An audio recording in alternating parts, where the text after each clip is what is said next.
Hello दोस्तों, आज की क्लास एक सुंदर सी लाइन के साथ जो आपको सुनाते हैं।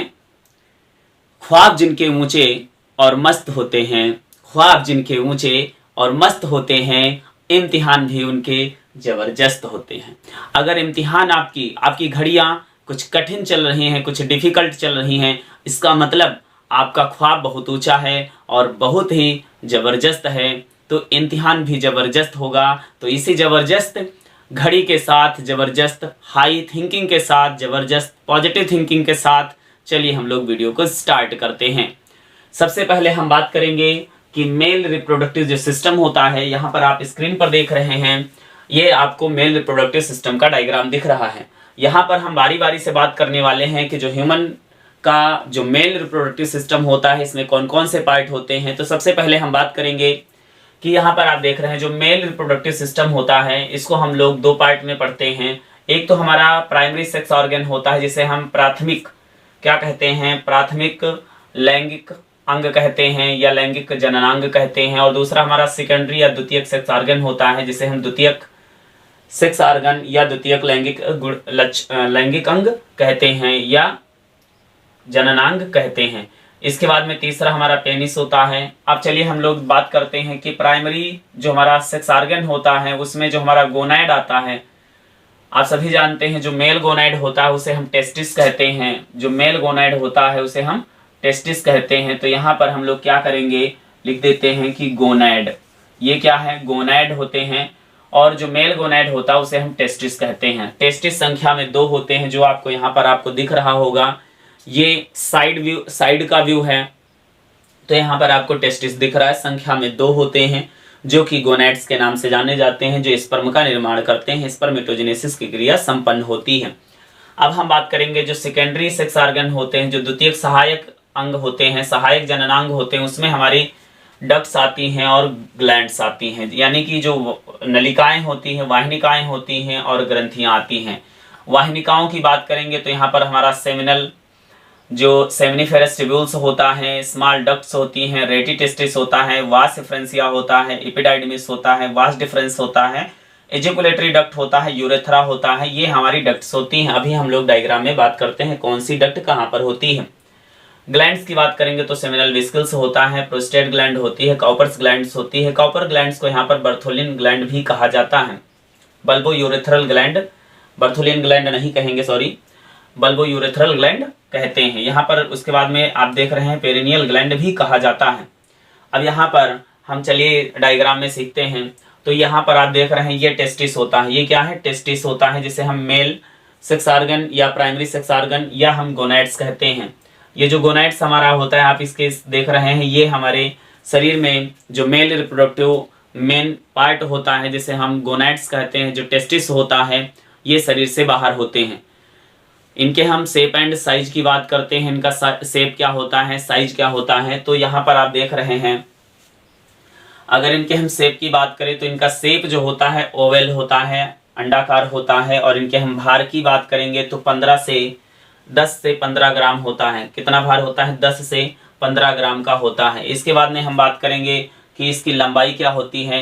तो इसकी लंबाई की अगर हम बात करें तो ये लंबाई 5 सेंटीमीटर होती है। इसकी लंबाई कितनी होती है, 5 सेंटीमीटर होती है। और इसकी चौड़ाई जो है 2.5 सेंटीमीटर या 3 सेंटीमीटर होती है। इसके बाद में हम बात करेंगे कि ये हम लोगों के जन्म के समय जो है शरीर से तो बाहर होता है, लेकिन हम बात करेंगे कि आखिर शरीर से बाहर होता क्यों है।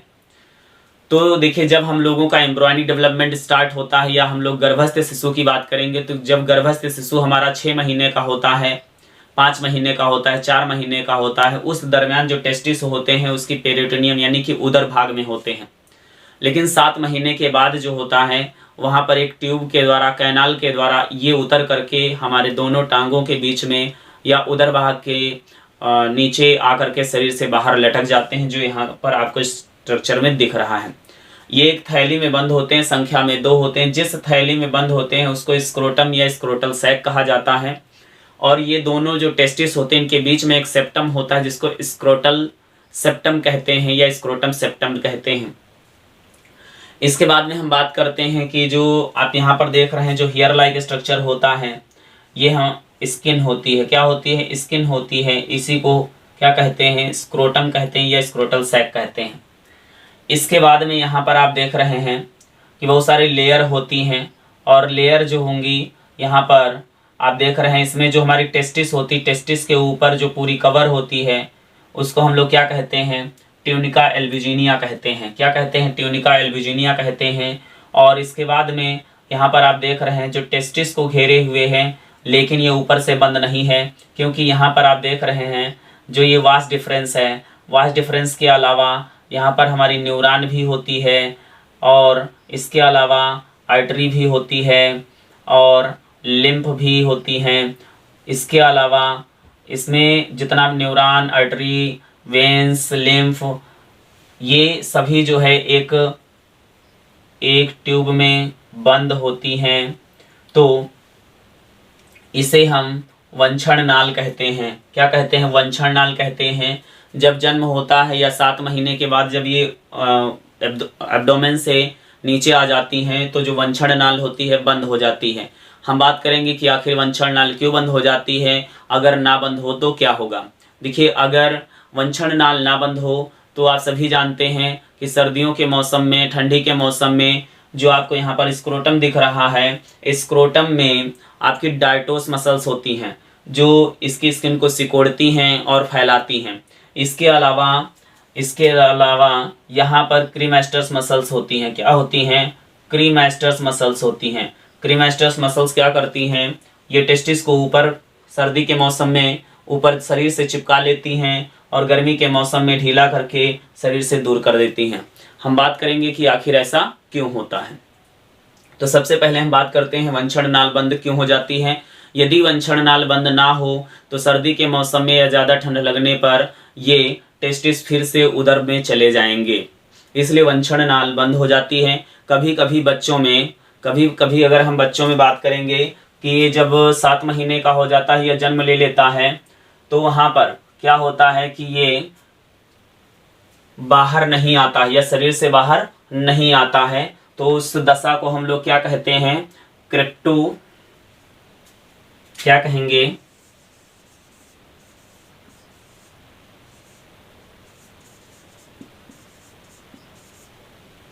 क्रिप्टोरचाइटिस कहते हैं। क्या कहते हैं? क्रिप्टोरचाइटिस कहते हैं, क्रिप्टोरचाइडिज्म कहते हैं। अब जो क्रिप्टोरचाइडिज्म है, इसका मतलब ये है कि बच्चे ने जन्म ले लिया लेकिन अभी भी टेस्टिस आउट ऑफ एब्डोमेन नहीं आए, शरीर से बाहर या उदर भाग से बाहर नहीं आए।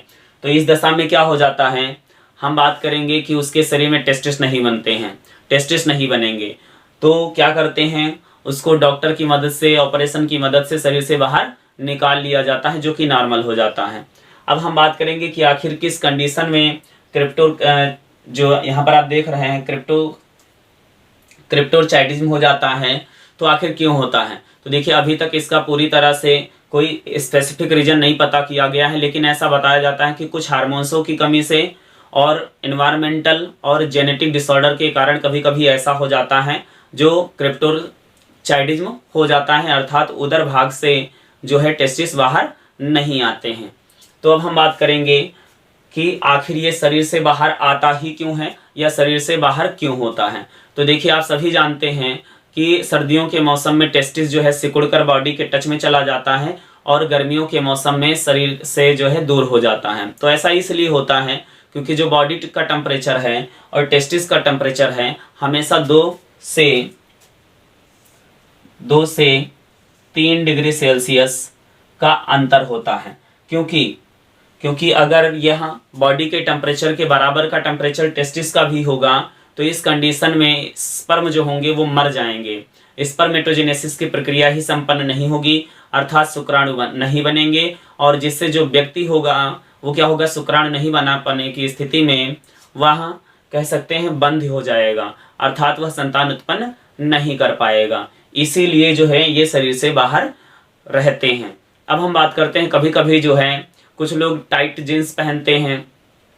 टाइट जीन्स पहनने से अगर मौसम गर्मी का है तभी ये हमारी बॉडी के टच में रहते हैं, जिससे स्पर्मेटोजेनेसिस के उपरांत क्या होता है? शुक्राणु टेम्परेचर बैलेंस ना हो पाने की स्थिति में शुक्राणु मर जाते हैं। इसीलिए ऐसे दंपतियों को संतानोत्पत्ति में समस्या हो जाती है, क्योंकि जब गायनोलॉजिस्ट आपको रिपोर्ट सजेस्ट करता है तो जब आप स्पर्मोलॉजी कराते हैं तो उसमें देखते हैं कि सीमेन आपका बहुत सारा पस बन रहा है और सीमेन में जो आप स्पर्म होता है उसमें मोर्टेलिटी वो नहीं है, कुछ फ्लैजिला नहीं है, तो ये सारी दिक्कतें आती हैं। उसका कारण यही होता है आपके तंग कपड़ों का पहनना। अब हम बात करते हैं किन लोगों को तंग कपड़े पहनने चाहिए।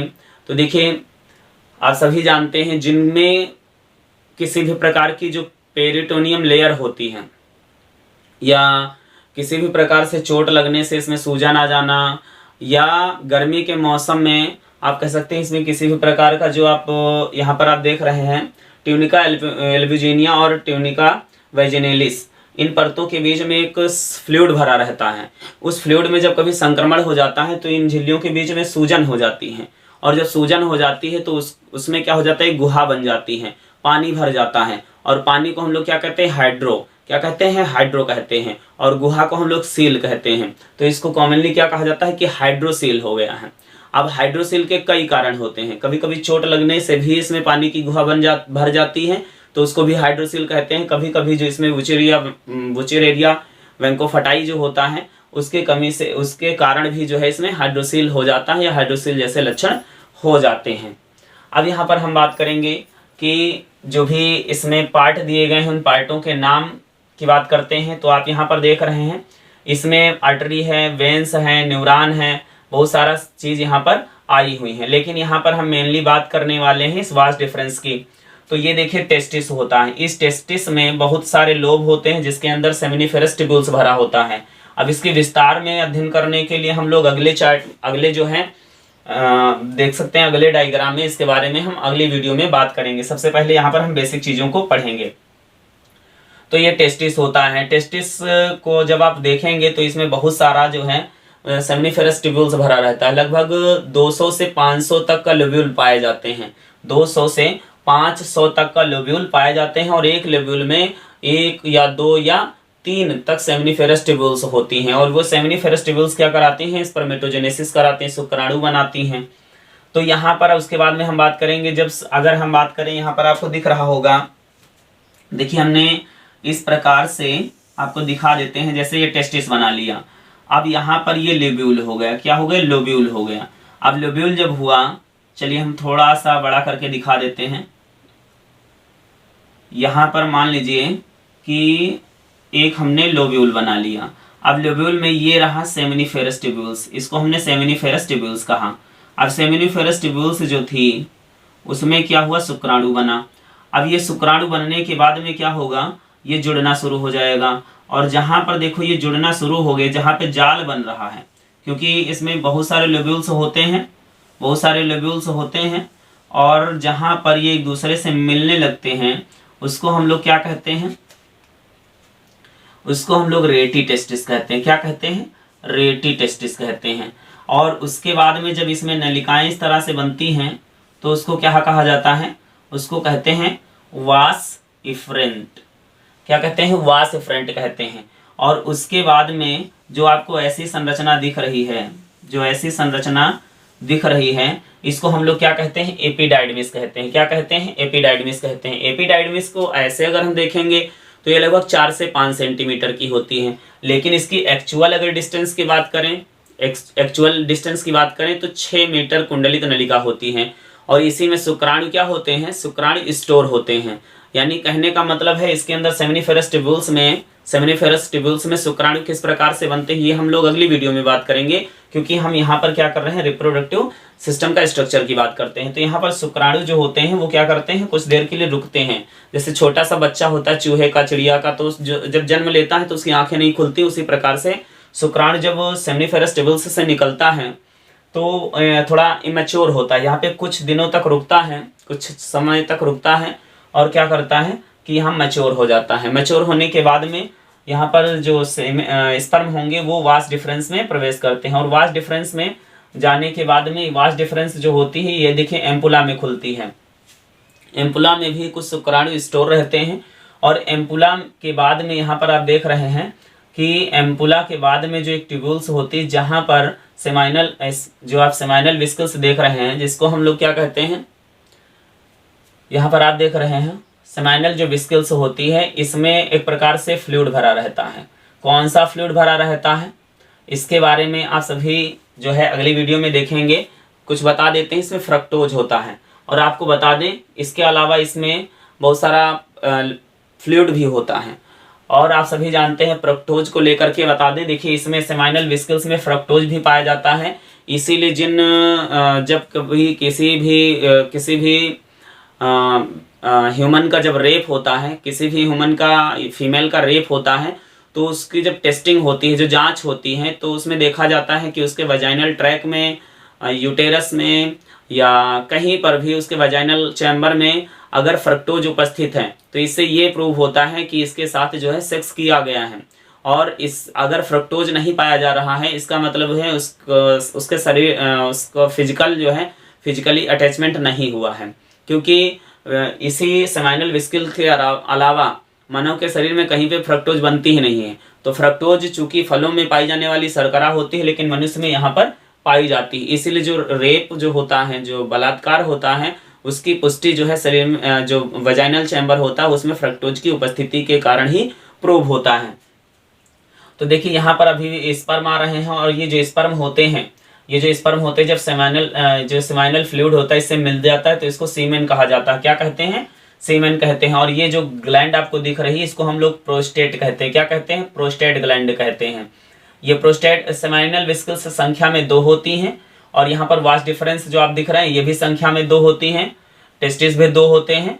प्रोस्टेट लेकिन सिंगल ही होती है। और इसके बाद में प्रोस्टेट की अगर हम बात करें, तो देखिए जब प्रोस्टेट जो होती है शिथिल हो जाती है, संक्रमण हो जाता है, प्रोस्टेट जब जो होती है शिथिल हो जाती है या संक्रमण हो जाता है, तो आप देखे होंगे कुछ लोगों की शिकायत रहती है, नाइट फॉल हो जाता है, स्वप्न दोष हो जाता है।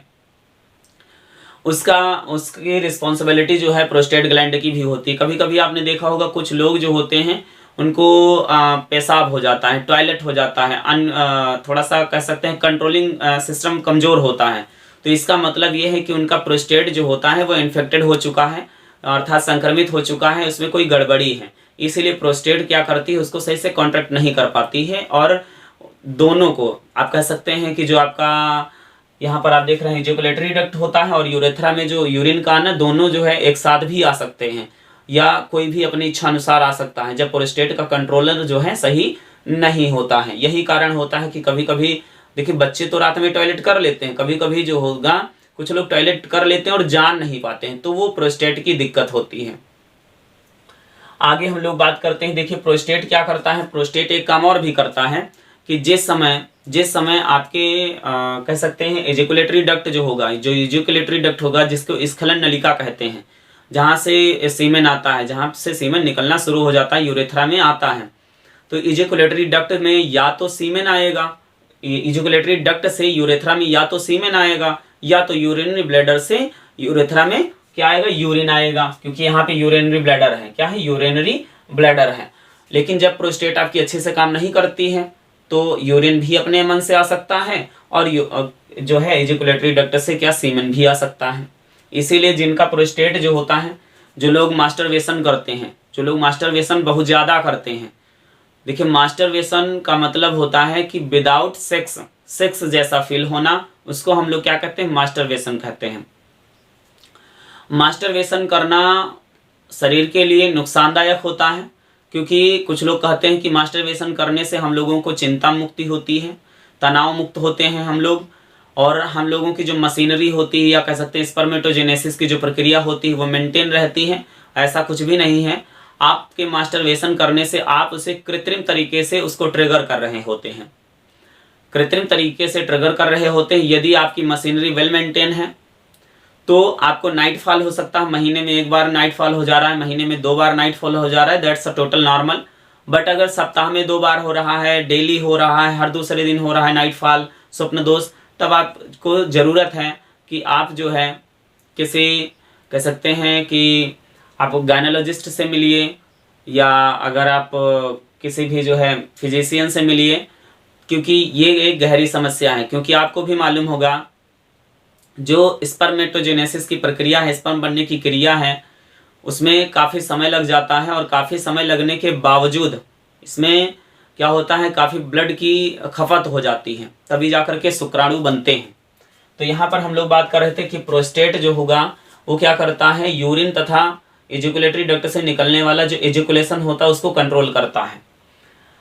अब इसके अलावा जो हमारा बल्बो यूरेथ्रल ग्लैंड होता है, जिसको हम लोग काउपर्स ग्लैंड भी कहते हैं, काउपर्स ग्लैंड क्या करती है, एक ल्यूब्रिकेंट स्रावित करती है।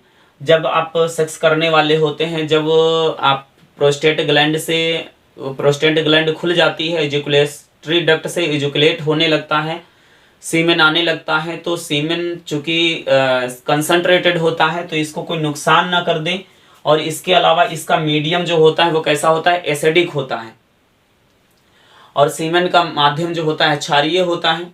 तो इसके माध्यम को बदलने तथा इसको कोई नुकसान ना हो, और जो फीमेल का जो वजाइनल ट्रैक होता है उसको भी कोई नुकसान ना हो, तो इसीलिए जो बल्बो यूरेथ्रल या काउपर्स जो ग्लैंड होती है, इससे भी तरल पदार्थ जो लुब्रिकेंट होता है, स्नेहक जो होता है वो स्रावित हो जाता है। इसीलिए वीर्य के गिरने, वीर्य के आने से पहले एक पतला सा तरल पदार्थ, चिकना सा तरल पदार्थ पानी जैसा निकलता है, वो बल्बो यूरेथ्रल या काउपर्स ग्लैंड का स्राव होता है।